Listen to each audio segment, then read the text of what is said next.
नमस्कार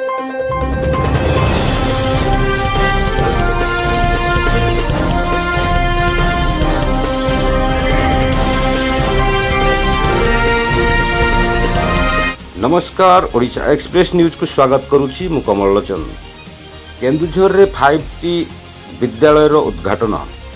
केन्दुझर झुंपुरा ब्लॉक अंतर्गत बड़डुमरिया ग्राम पंचायत सरकारी उच्च प्राथमिक विद्यालय 5T कार्य उद्घाटन उत्सव पालित हो जाइछि।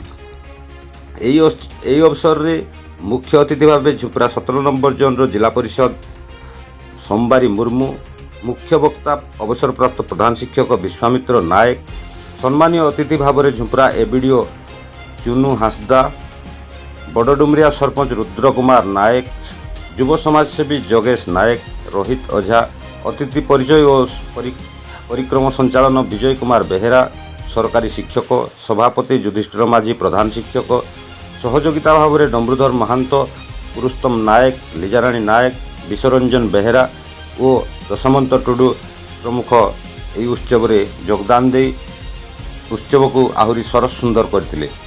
यापर छात्र छात्री माने सांस्कृतिक कार्यक्रम सहित डम्बरुधर महांत धन्यवाद अर्पण करते।